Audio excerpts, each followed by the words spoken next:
ওই দেখো তো, ওই যে ওই ক্যামেরা একটু দেখো তো, ওই চঞ্চল একটা ছেড়ে যাচ্ছে, চিন্তা করবে না বলছে, বা নিচে নামে একটু দাঁড়িয়ে দেখো তো।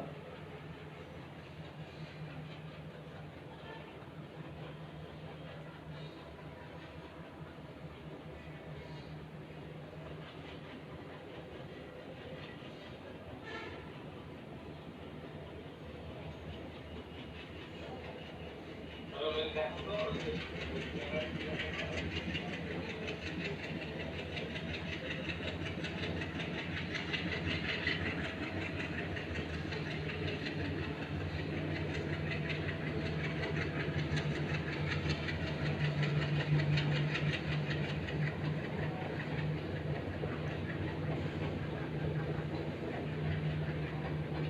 ট্রেনটা যা, হ্যাঁ ট্রেন গেলে আমরা শুরু করছি।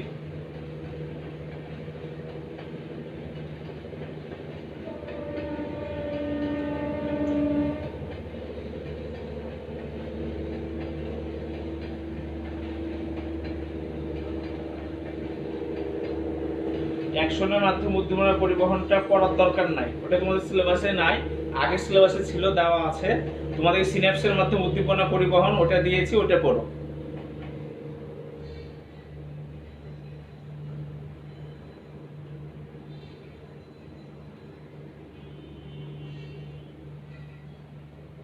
আচ্ছা দেখো,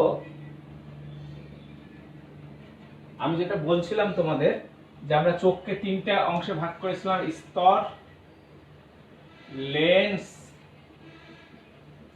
আর প্রকোষ্ঠ। স্তর কালকে আমাদের পড়া হয়ে গেছে, তিনটা স্তর পড়া হয়ে গেছে। আজকে আমরা পড়বো লেন্স। তোমরা দেখতেই পাচ্ছ চোখে একটা দ্বিউত্তল লেন্স, দ্বিউত্তল, দ্বিউত্তল লেন্স। তবে চোখের লেন্স কেমন? দ্বিউত্তল, ঠিক আছে। এটা একটা স্থিতিস্থাপক লেন্স, স্থিতিস্থাপক লেন্স, ঠিক আছে। দেখতে পাচ্ছ সাসপেনসারি লিগামেন্ট আর সিলিয়ারি বডি দিয়ে এটা লেগে থাকে, ঠিক আছে। এটার বাইরের দিকে, এর বাইরে, লেন্সের বাইরের দিকে এপিথেলিয়াম কোষ, মানে আবরণী কোষ, এপিথেলিয়াম কোষ, আর ভিতরের দিকে নিউক্লিয়াস বিহীন কলামনার কোষ, সরি কিউবিটাল কোষ, ঘনতলীয় কোষ বলছে, ঘন সন্নিবেশিত কোষ। তাহলে কি বলছি, এই লেন্সের বাইরের দিকে থাকে এপিথেলিয়াম কোষ বা আবরণী কোষ, আর ভিতরের দিকে থাকে নিউক্লিয়াস বিহীন ঘন সন্নিবেশিত কোষ, ঠিক আছে। এই লেন্সে কোনো রক্ত সরবরাহ থাকে না। এই লেন্সের কালার হয় হালকা হলুদ, তবে বয়স যত বাড়ে আমাদের এই লেন্সের কালার হালকা হলুদ থেকে গাঢ় হলুদে পরিণত হয় এবং এর স্থিতিস্থাপকতা কমতে থাকে। তাহলে এটা একটা কি বলছি, যে লেন্স হলো দ্বিউত্তল, আমাদের চোখের লেন্স দ্বিউত্তল, যেটা সিলিয়ারি বডি এবং সাসপেনসারি লিগামেন্টের সাহায্যে নির্দিষ্ট জায়গাতে লেগে আছে।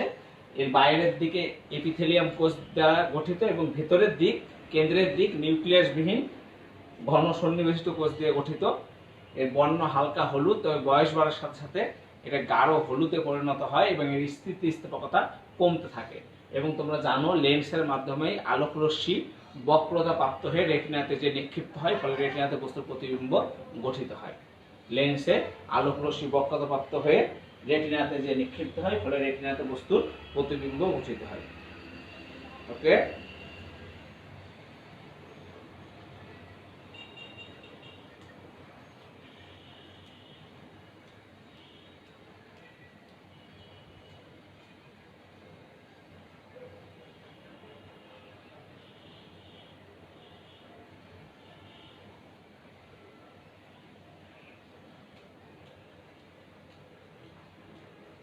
এবার দেখো তোমরা, এবার দেখো প্রকোষ্ঠ বলছো, প্রকোষ্ঠ লেন্সে তিনটা প্রকোষ্ঠ আছে। এটাকে আমরা বলছি কর্নিয়া। এই কর্নিয়া আর এটা হলো আইরিশ। কর্নিয়া আর আইরিশের মাঝে একটা প্রকোষ্ঠ, ফাঁকা জায়গা, আসলে ফাঁকা না। আইরিশ আর লেন্সের মাঝখানে ছোট্ট একটু প্রকোষ্ঠ, দেখো ছোট্ট একটু প্রকোষ্ঠ, ঠিক আছে, এটা 2 নম্বর। আর লেন্স আর রেটিনার মাঝখানে বড় প্রকোষ্ঠ, এই হলো 3টা প্রকোষ্ঠ, দেখতে পেয়েছো? তাহলে কর্নিয়া আর আইরিশের মাঝে একটা প্রকোষ্ঠ, আইরিশ আর লেন্সের মাঝে ছোট্ট একটু প্রকোষ্ঠ, আর লেন্স আর রেটিনার মাঝে একটা বড় প্রকোষ্ঠ। 1 নম্বর আর 2 নম্বর এই দুটো প্রকোষ্ঠ অ্যাকুয়াস হিউমার নামক তরল দ্বারা পূর্ণ থাকে, ঠিক আছে? 1 নম্বর এবং 2 নম্বর প্রকোষ্ঠ অ্যাকুয়াস হিউমার নামক তরল দ্বারা পূর্ণ থাকে, একে চোখের পানি বলে, ঠিক আছে? এখানে পানি থাকে, গ্লুকোজ থাকে, শর্করা থাকে, প্রোটিন থাকে, ক্লোরাইড থাকে, আর প্লাজমার সকল উপাদান, সাইটোপ্লাজমের সকল উপাদান, প্লাজমার সকল উপাদান থাকে, ঠিক আছে? এখানে আমরা কান্নার জল না, কিন্তু এটা চোখের পানি বলা হয়। এই অ্যাকুয়াস হিউমার চোখের সামনের দিকের আকৃতি বজায় রাখে, আলোর প্রতিসরণে সাহায্য করে, চোখের লেন্স এবং কর্নিয়ার পুষ্টি যোগায়। খুবই ইম্পর্টেন্ট কথা বললাম। এই অ্যাকুয়াস হিউমার চোখের সামনের দিকের আকৃতি বজায় রাখে, ঠিক আছে, কর্নিয়া এবং লেন্সের পুষ্টি যোগায় এবং চোখের মধ্যে আলোর প্রতিসরণে সাহায্য করে।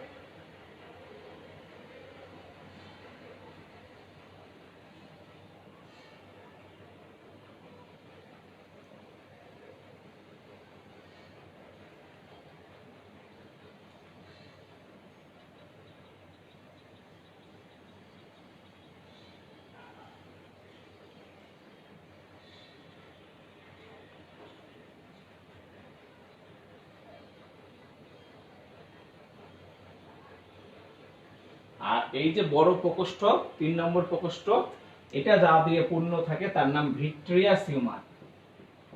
ভিট্রিয়াস হিউমার, এই ভিট্রিয়াস হিউমার চোখের 80% জায়গা দখল করে রাখে। দেখতেই পাচ্ছ কত বড় প্রকোষ্ঠ, 80% জায়গা দখল করে রাখে। এখানে 99% পানি, 99% পানি আর 1% কোলাজেন, কোলাজেন প্রোটিন আর হায়ালুরোনিক অ্যাসিড, হায়ালুরোনিক অ্যাসিড থাকে। তাহলে ভিট্রিয়াস হিউমার, ঠিক আছে, এই ভিট্রিয়াস হিউমার আমাদের ডিমের মতো সাদা অংশ থাকে, এই ডিমের সাদা অংশের মতো ঘন ও স্বচ্ছ, ঠিক আছে? এই ভিট্রিয়াস হিউমার এখানে 99% পানি আর 1% থাকে কোলাজেন এবং হায়ালুরোনিক অ্যাসিড। ভিট্রিয়াস হিউমার চোখের 80% জায়গা দখল করে রেখেছে, এটা ডিমের সাদা অংশের মতো ঘন ও স্বচ্ছ। এই ভিট্রিয়াস হিউমারও লেন্সের দিকে আলোর প্রতিসরণে, রেটিনার দিকে আলোর প্রতিসরণে সাহায্য করে, ঠিক আছে, ভিট্রিয়াস হিউমার, এবং অক্ষি গোলকের আকৃতি বজায় রাখে। চোখ যেখানে থাকে সেই গোলক, এই অক্ষি গোলকের আকৃতি বজায় রাখতে সাহায্য করে।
হয়েছে?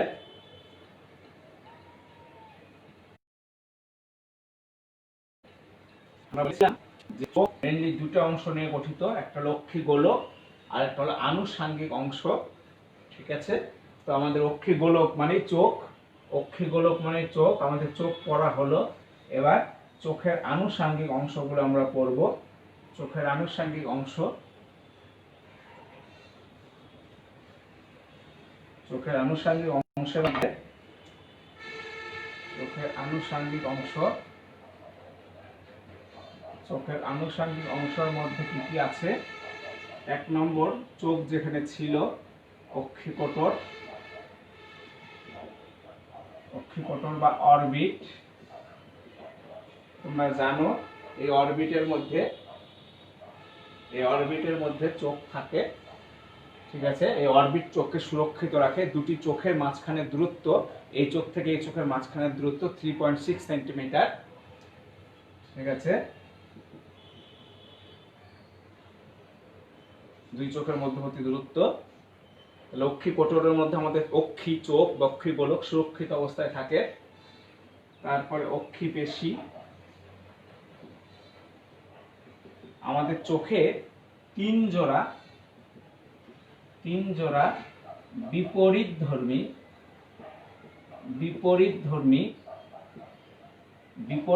অক্ষি পেশি রয়েছে।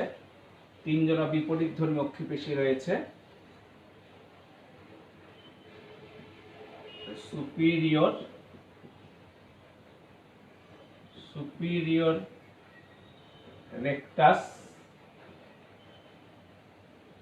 সুপিরিয়র রেকটাস, চোখ উপরের দিকে ঘুরাই। উল্টা হলো ইনফিরিয়র রেকটাস, নিচের দিকে ঘুরাই।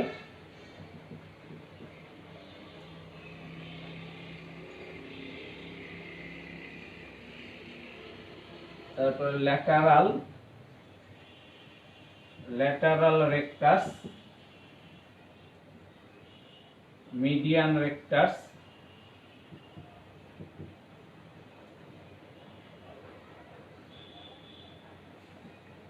Superior oblique, inferior oblique. আগে নামগুলো লেখো, আগে নামগুলো লিখে নাও।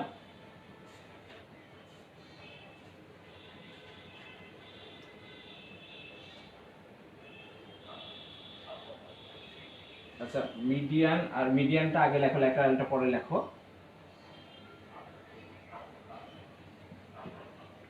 মিডিয়ান আর ল্যাটারাল লেখে নাও। Superior oblique, superior rectus, inferior rectus, median rectus, lateral rectus, superior oblique আর ইনফিরিয়র অবলিক লিখে নাও।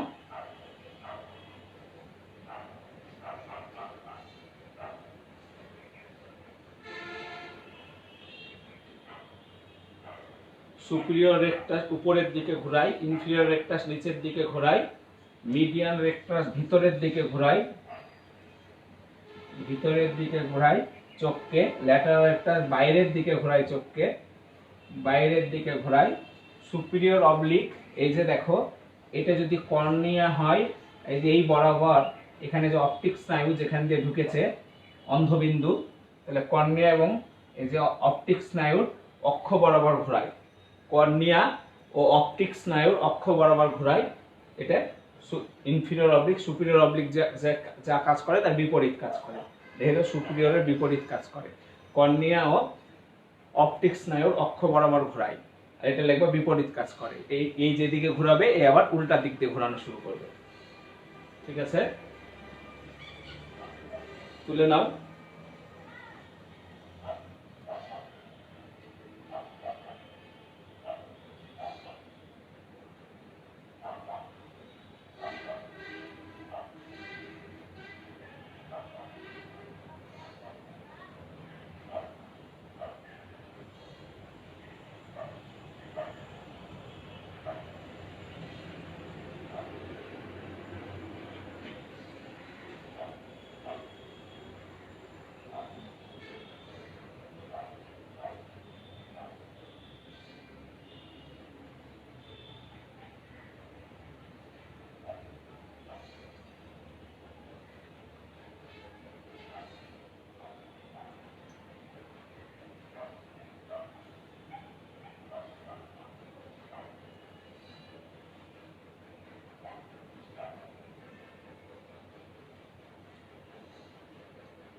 হয়েছে।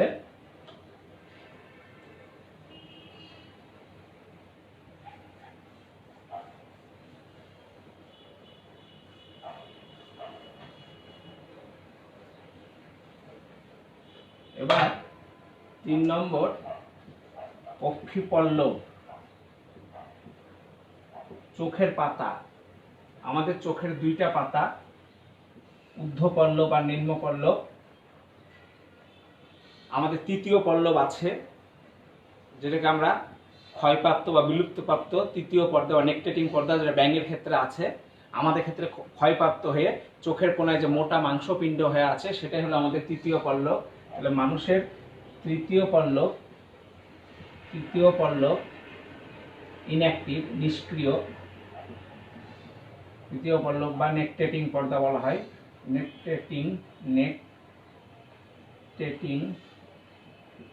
নেকটেটিং পর্দা, এটা ব্যাঙের ক্ষেত্রে সক্রিয়, ব্যাঙের ক্ষেত্রে আছে। ঠিক আছে, মানুষের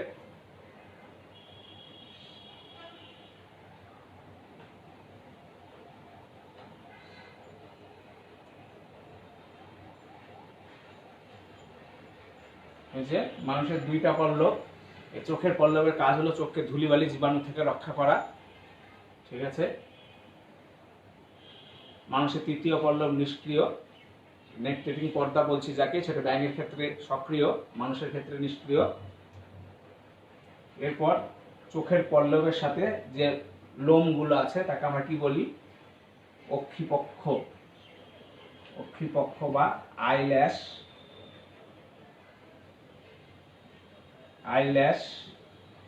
কি হয় আইল্যাশ দিয়ে? হ্যাঁ, আইল্যাশ দিয়ে খুব ভালো জিনিস হয়, তাই না? আইলানা মাসলানা লাগানো যায়, মেয়েরা ভালো জানে। ঠিক আছে, এটার কাজ হলো আইলানা মাসলানা লাগানো, তাই না? আবার এক্সট্রাও পাওয়া যায়, সুন্দর করে বউ সাজানোর সময় দেখবা সুন্দর করে সাজিয়ে দেয়, তাই না? মনে হবে কোনো কাজ নাই, কিন্তু এটা আসলে ধুলিবালি থেকে চোখকে রক্ষা করে। ঠিক আছে, আইল্যাশ। এরপর কি? আইব্রো। কি করে আইব্রো?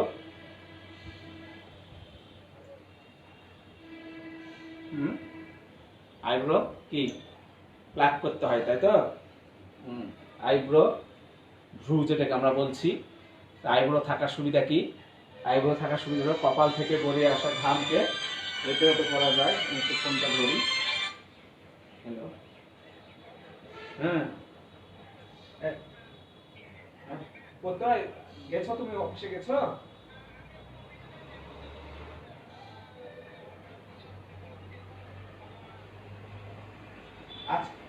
আচ্ছা, আমি আমি এদের ক্লাস নিচ্ছি, কোথায় অনলাইনে ক্লাস নিচ্ছি, ক্লাসে আছি। তুমি ওখানে যাও, যে আমার অফিস খোলা আছে, তুমি ইয়া করে ভর্তি করে দিয়ে আসতে পারবা, যাও। হ্যাঁ, আমি ক্লাসে আছি, তো আমি আমার সজলকে বলে রেখেছি তোমাকে ইয়া করবে, অসুবিধা নেই, যাও। ঠিক আছে, নমস্কার।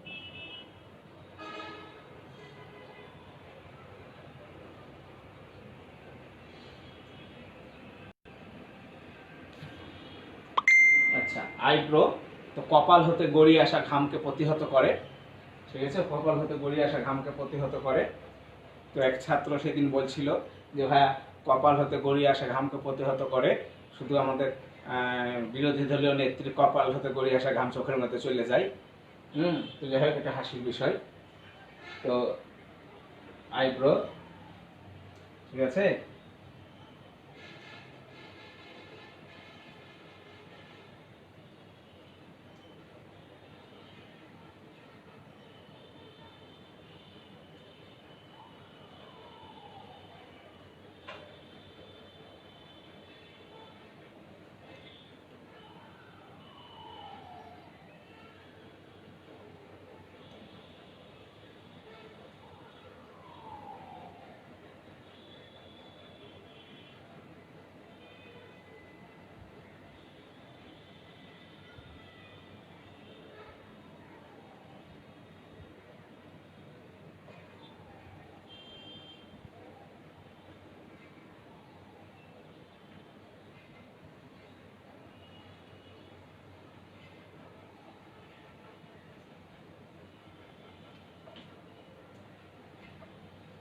তারপর আরো আছে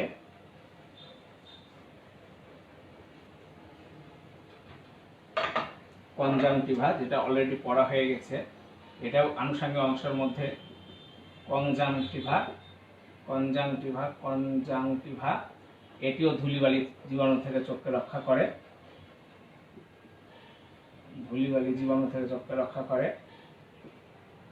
ধূলিবালি জীবাণু থেকে চোখকে রক্ষা করে। তারপরে আছে অশ্রুগ্রন্থি, খুব ইম্পর্টেন্ট জিনিস। অশ্রুগ্রন্থি এরকম ইম্পর্টেন্ট জিনিস, ঠিক আছে। অশ্রুগ্রন্থি, চোখে 3 ধরনের অশ্রুগ্রন্থি আছে। সরি অশ্রুগ্রন্থি কেন বলছি, চক্ষু গ্রন্থি, চক্ষু গ্রন্থি, চোখে 3 ধরনের গ্রন্থি আছে, চোখে 3 ধরনের গ্রন্থি আছে। এই 3 ধরনের গ্রন্থির মধ্যে একটা হলো অশ্রুগ্রন্থি। তোমরা জানো এই অশ্রুগ্রন্থি থেকে যে জল বেরিয়ে আসে তাকে আমরা বলি চোখের অশ্রু, চোখের জল, চোখের কান্না, ঠিক আছে। মেয়েদের বেশি, তাই না? হ্যাঁ, মেয়েদের বেশি না অবশ্য, ঠিক আছে। মেয়েরা কান্নাকাটি বেশি করে তাই বলছে। তো অশ্রুগ্রন্থি, আমাদের অশ্রুতে কি, অশ্রু তো খেতে মিষ্টি, তাই না?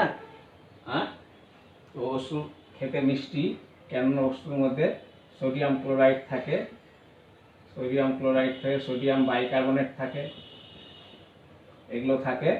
এবং অশ্রুর মধ্যে যে এনজাইমটা আছে সেটা জীবাণু ধ্বংস করতে পারে, লাইসোজাইম এনজাইম, লাইসোজাইম এনজাইম। তাহলে অশ্রু লবণাক্ত, কারণ এর মধ্যে সোডিয়াম ক্লোরাইড, সোডিয়াম বাইকার্বনেট এগুলো থাকে। অশ্রুর মধ্যে লাইসোজাইম নামক এনজাইম থাকে যেটা জীবাণুকে ধ্বংস করে ফেলে, ঠিক আছে। দেখবা যে কোনো নর্মাল কিছু পড়লে চোখে অনেক সময় এই চোখে ডলা দিলে যে জল বেরিয়ে আসে সেটাতেই জীবাণু কিল হয়ে যায়, কারণ এখানে লাইসোজাইম এনজাইম লবণ আছে যেটা জীবাণুকে ধ্বংস করতে পারে। এবং চোখের মধ্যে আর একটা গুরুত্বপূর্ণ যে 2টা গ্রন্থি, 2 নম্বর, একটা হলো হাডেরিয়ান গ্রন্থি, হাডেরিয়ান, আর একটা হলো মেবোমিয়ান। হাডেরিয়ান গ্রন্থি আর একটা হলো মেবোমিয়ান গ্রন্থি। এই হাডেরিয়ান আর মেবোমিয়ান গ্রন্থি থেকে যে তৈলাক্ত পদার্থ খরিত হয়, সেই তৈলাক্ত পদার্থ সবসময় আমাদের চোখকে সিক্ত রাখে, ঠিক আছে। হাডেরিয়ান গ্রন্থি এবং মেবোমিয়ান গ্রন্থি তৈলাক্ত পদার্থ, এখানে এই হাডেরিয়ান গ্রন্থি এবং মেবোমিয়ান গ্রন্থিতে যে তৈলাক্ত পদার্থ খরিত হয় সেটা আমাদের সবসময় নেত্রপল্লবকে, কর্নিয়াকে ভেজা রাখে, তৈলাক্ত রাখে, পিচ্ছিল রাখে। তাহলে এই 3টা গ্রন্থি।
এই হলো চোখের আনুষঙ্গিক অংশ,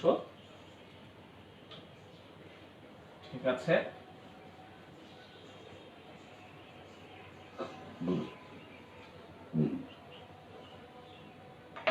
আমাদের 2টা চোখ, বাইনোকুলার ভিশন বলি আমরা, দ্বিনেত্র দৃষ্টি। আমাদের দ্বিনেত্র দৃষ্টি, এই 2টি চোখ থাকার সুবিধা কি, এটা একটা 2 মার্কের প্রশ্ন হতে পারে, যে 2টি চোখ থাকার সুবিধা ও 2টি চোখ দিয়ে দেখার শর্ত, ঠিক আছে। তো 2টি চোখ থাকার সুবিধা, তুমি জানো যে 2টি চোখ থাকার কারণে আমরা বস্তু ত্রিমাত্রিক ছবি দেখতে পাই, আমরা বস্তুর সঠিক আকার, আকৃতি, গভীরতা সঠিকভাবে বুঝতে পাই।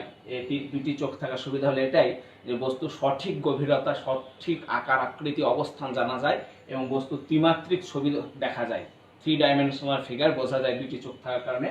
আর 2টি চোখ থাকার শর্ত হলো, 4টা শর্ত আছে যে 2টি চোখ দিয়ে কোনো বস্তুকে দেখতে হলে। 1 নম্বর হলো অক্ষিপেশিকে সঠিকভাবে সংকুচিত হতে হবে, সঠিকভাবে সংকুচিত হতে হবে, অক্ষিবেশিকা সঠিকভাবে সংকুচিত হতে হবে। 2 নম্বর, দুটি চোখের রেটিনাতেই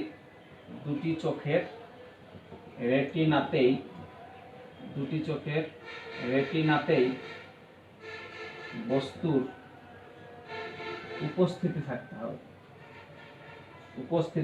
হবে। দুটি চোখের রেটিনাতেই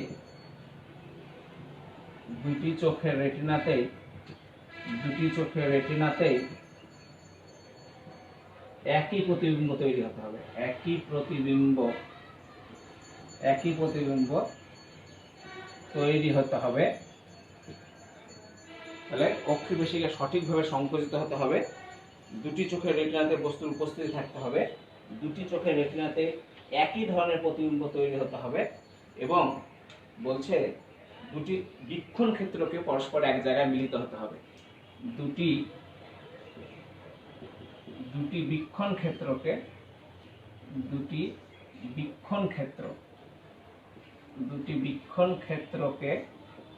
পরস্পর একই জায়গায়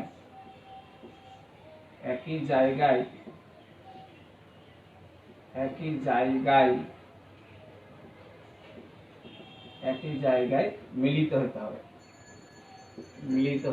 দুটি বীক্ষণ ক্ষেত্র কি, মনে করো এটা চোখ আর এটা বস্তু। তো বস্তু থেকে রশ্মি না আসলে তো সেটাকে দেখা যায় না, তাহলে বস্তু থেকে তোমার কি আলোক রশ্মি আসছে, এটা হলো বীক্ষণ কোণ। আর বীক্ষণ কোণ যে জায়গাতে তৈরি হবে সেটা হলো বীক্ষণ ক্ষেত্র। তো বলছে দুটি বীক্ষণ ক্ষেত্রকে পরস্পর একই জায়গাতে মিলিত হতে হবে, এটা হলো বীক্ষণ ক্ষেত্র। ঠিক আছে, বীক্ষণ কোণ যে জায়গাতে তৈরি হবে। তো এই 4টা শর্ত পরিপূর্ণ হলে আমরা দুটি চোখ দিয়ে দেখতে পাবো। তাহলে দুটি চোখ দিয়ে দেখার শর্ত হলো অক্ষিবেশিকা সঠিকভাবে সংকুচিত হতে হবে, দুটি চোখের রেটিনাতে বস্তুর উপস্থিতি থাকতে হবে, দুটি চোখের রেটিনাতে একই ধরনের প্রতিবিম্ব তৈরি হতে হবে, আর দুটি বীক্ষণ ক্ষেত্রকে পরস্পর একই জায়গায় মিলিত হতে হবে। এই হলো দুটি চোখে দেখার শর্ত।